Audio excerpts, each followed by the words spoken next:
ani dong la ba ni do tai na lu mi ma lu party ma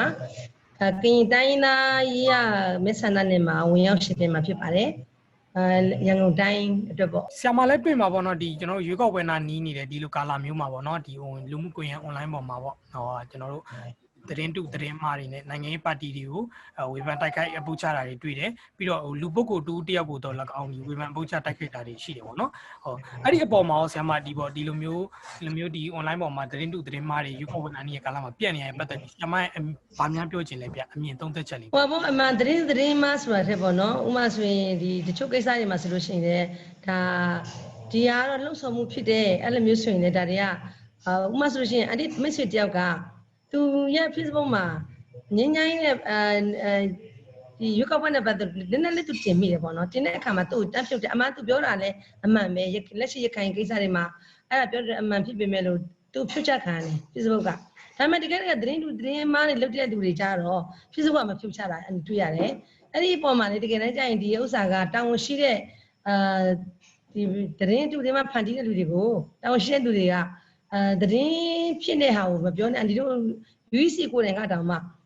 ပြီးခဲ့တဲ့ဒီရွေးကောက်ပွဲမှာအခုဆိုလို့ရှိရင်နိုင်ငံရေးပါတီတွေထောင်ချီတောင်းချီလဲတဲ့ကိစ္စတွေမှာလည်းတိုင်မဆိုတာတရားမဲ့ပြည်ချင်းမှုတိုင်မတခြားပါတီချင်းတိုင်မဆိုတာမဖြစ်တဲ့ကိစ္စဖြစ်တယ်ပေါ့နော်ဥမာဆိုယောဂကာလလေးဖြစ်တယ်ဒီပေါ်မှာတကယ်တမ်းကျရင်ဥမာဆိုလို့ရှိရင်ပြီးခဲ့တဲ့တစ်ခေါက်ကဆိုလို့ရှိရင်ပထမယောဂကာလဖြစ်တဲ့ပထမပိုင်းအစတုန်းကဆိုလို့ရှိရင်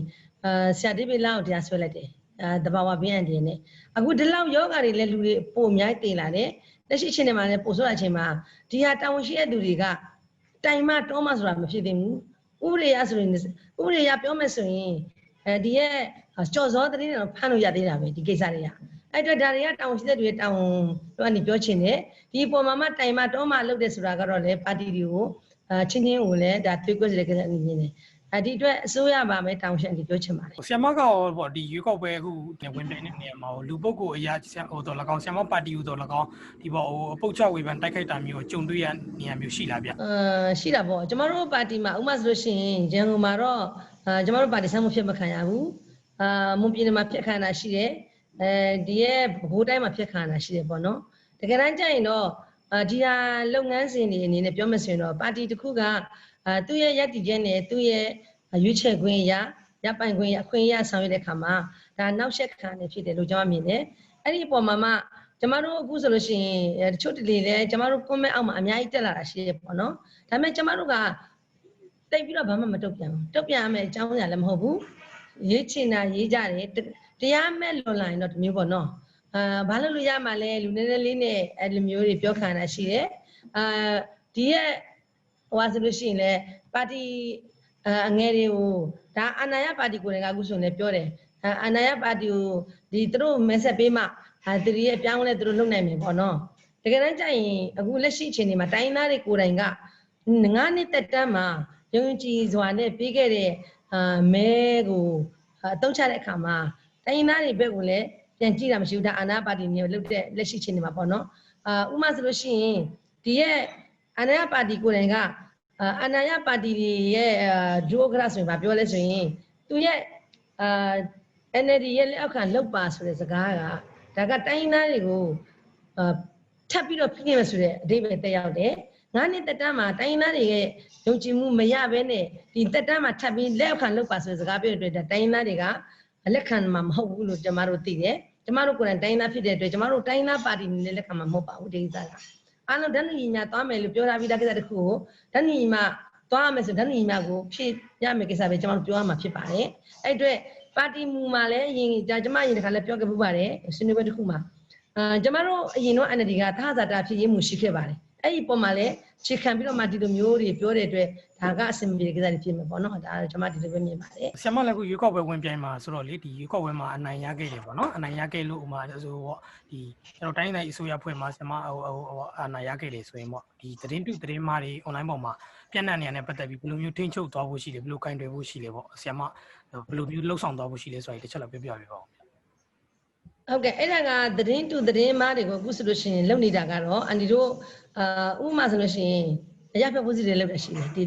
သတင်းတူသတင်းအမှန်တွေပေါ့နော်ဖော်တိုပေးအဖွဲ့အစည်းတွေရှိတယ် နောက်ပြီးကြတော့လက်ရှိမှာလည်းအစိုးရကလည်းဒီဥစ္စာတွေကိုလည်းစစ်ဆေးဖို့တာဝန်ရှိတယ်အဲ့ဒီအတွက်ပူးပေါင်းဆောင်ရွက်မယ့်ကိစ္စတွေဖြစ်တယ်ဒီကနေ့ကျရင်ဒီအရပ်ဘက်ဖွဲ့စည်းရဲ့လှုပ်ဆောင်တဲ့ကိစ္စတွေကိုလည်းအလေးထားမှာဖြစ်တယ်လို့သူတို့ရဲ့အကြံဉာဏ်တွေယူရမှာဖြစ်ပါတယ်အဲ့ဒီအတွက်အခုဆိုလို့ရှိရင်ဥပမာဆိုအန်တီဆိုရင်သတင်းကဥပမာသတင်းတူသတင်းမှထက်ချင်းချမှုတွေတောင်ပါလာတာတွေ့ရတယ်အန်တီတို့ Western Way ကိစ္စမှာဆိုလို့ရှိရင်အန်တီတို့ကကမ်ဘီယာကိုလေကမ္ဘာ့တမကဌာနေရုံးသွားပြီးတော့မှအန်တီတို့ကဒီရဲ့တရားစီရင်ရေးမှာကမ်ဘီယာရဲ့တရားစွဲချက်ကိုအန်တီတို့လက်ခံတယ်။ဘာကြောင့်လဲအန်တီတို့နိုင်ငံမှာမတရားမှုတွေကိုလည်းအစိုးရကိုယ်တိုင်ကျူးလွန်တဲ့ကိစ္စတွေဖြစ်တဲ့အတွက်ဒါကိုထောက်ခံတယ်ဆိုအန်တီတို့ပြောခဲ့တဲ့အခါမှာအနီနော်အုံးလာကိုတတ်နိုင်သိမ်းတော်ပေးမယ်ဆိုတဲ့ဒါချင်းချမှုတွေသတင်းအတူအမှန်တဲ့ဒါချင်းချမှုတွေပါလာတယ်ဆိုအန်တီတို့မြင်ရတယ်။အဲ့ဒီပုံမှာလည်းအန်တီကဒီရဲ့လက်ဆောင်ချက်ကိုအန်တီခုနပြောဆိုအန်တီတို့အရင်ခေတ်ကလာဆိုလို့ရှိရင်ခုလည်းလက်ရှိနေတယ်။ကျော်စောသတင်းတော်ဖမ်းနိုင်တာတွေကလည်းတာဝန်ရှိတဲ့လူတွေလှုပ်ဆောင်ရမယ့်ကိစ္စဖြစ်တယ်အန်တီပြောချင်တယ်ပေါ့နော်အဲ့ဒီအတွက်ဒ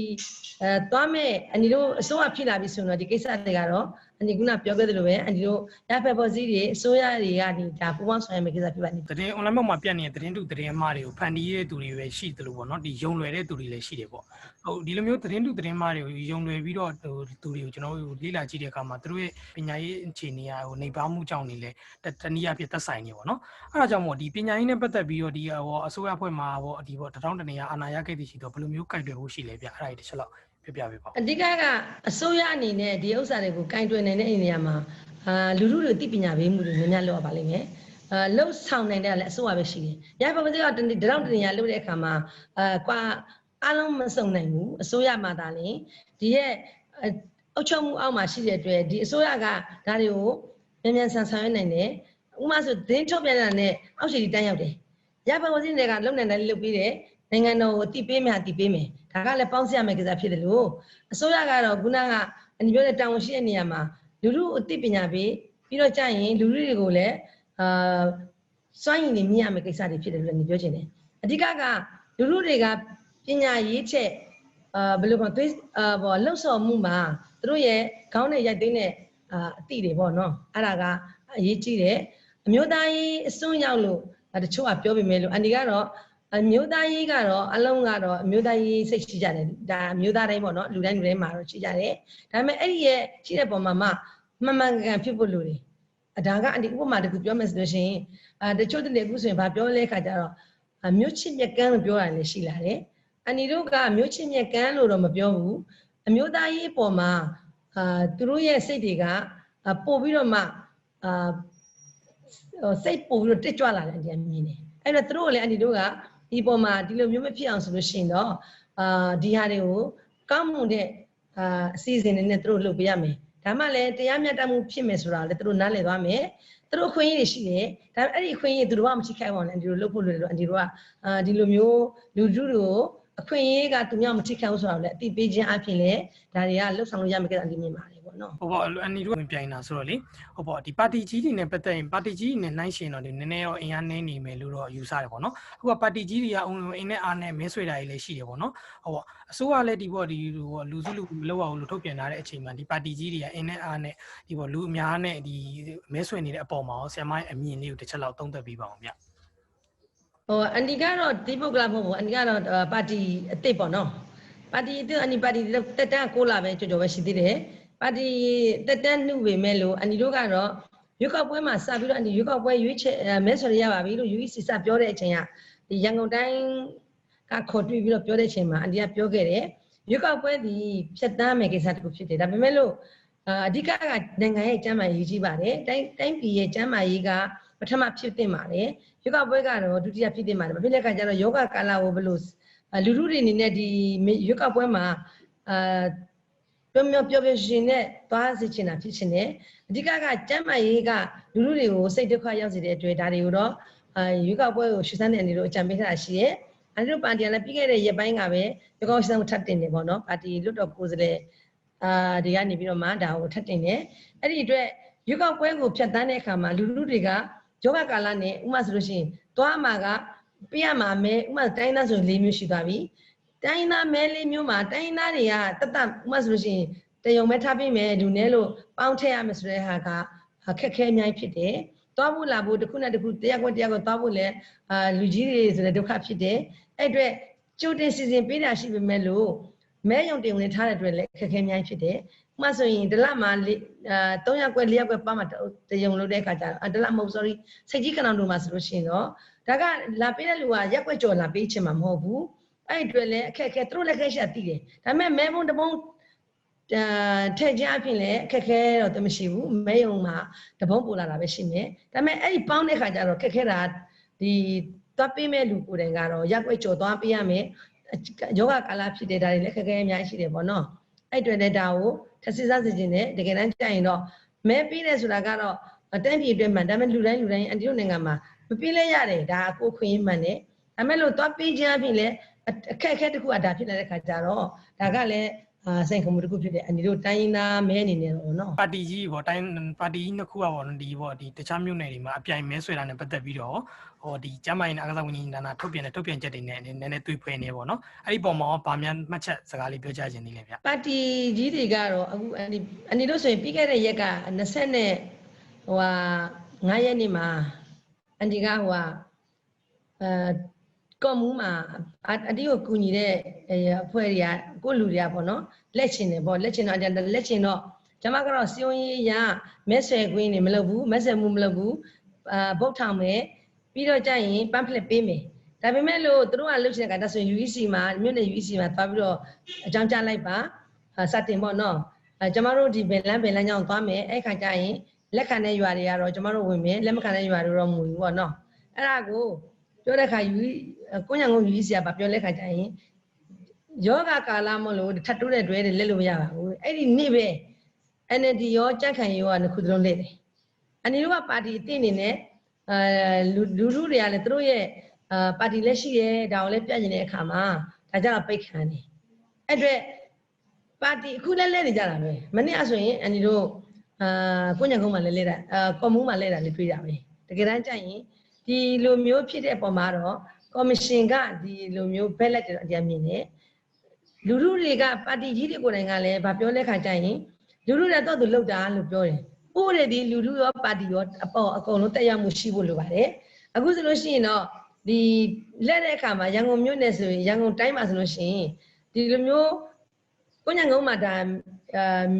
မြို့နယ်တစ်ခုမှာအန်တီတို့ပြောတဲ့ခါကျတို့ဒါလည်းလက်ခံတယ်ဆိုတော့ဒါတွေကလည်းတဘာဝကြားတဲ့ကိစ္စမဟုတ်ဘူ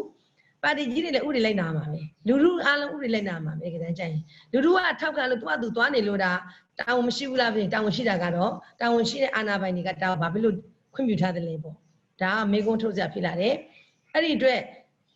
ပါတီကြီးတွေကတော့သူတို့ကဝန်ကြီးဆောင်နဲ့ဘာလုပ်လဲခါကြရင်လူထုကသူထောက်ခံတာသူတို့နဲ့မဆိုင်ပါဘူးလို့ပြောတယ်ဒါပေမဲ့အဲ့ဒီရဲ့နောက်ကမှအများကြီးရှိတယ်ဘာကြောင့်အန်ဒီတို့ပြည်စုံမှာတက်တာအများကြီးရှိတာပဲဒါတွေ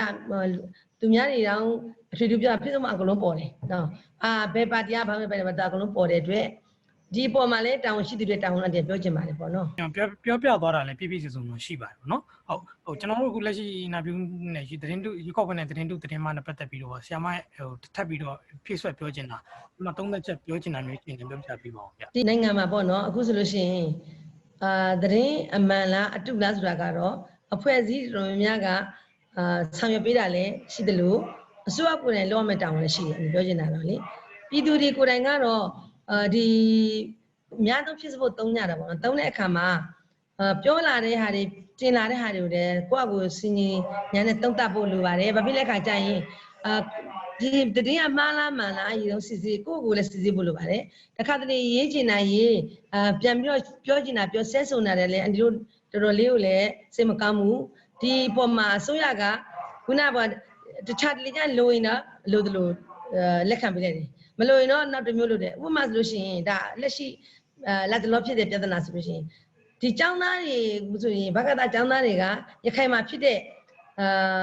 င်တာနက်ဖြတ်တောက်မှုတွေ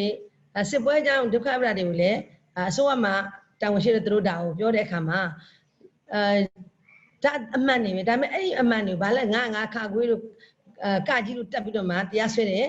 နောက်ဆုံးမလုတ်ရဲအောင်လုပ်ထဲတဲ့လုပ်ငန်းစဉ်တွေများရှိပါတယ်လူစုလူဝေးနဲ့မလုတ်တာဘူးအများဆုံး900ဆယ်ဝယ်ရှိတဲ့ကိစ္စတောင်မှအဲ့လိုလုပ်တယ်ဒီလူတောင်းချီကိစ္စကြတော့ထောင်ချီတောင်းချီကိစ္စကြတော့ လူလူကတော့ထောက်ခံလုပ်တယ်ဆိုတာတော့ဖြစ်တဲ့ကိစ္စပါအဲ့အတွက်တာဝန်ရှိတာကလူလူကလည်းတာဝန်ရှိတယ်ကိုယ့်ကိုယ်လည်းဒါကဖြစ်တဲ့ဆုံးဖြတ်ရမယ်ဖြစ်တယ်လို့အစိုးရကလည်းထိန်းကျောင်းနိုင်မှုတာဝန်ရှိအောင်ဒီပြောချင်ပါတယ်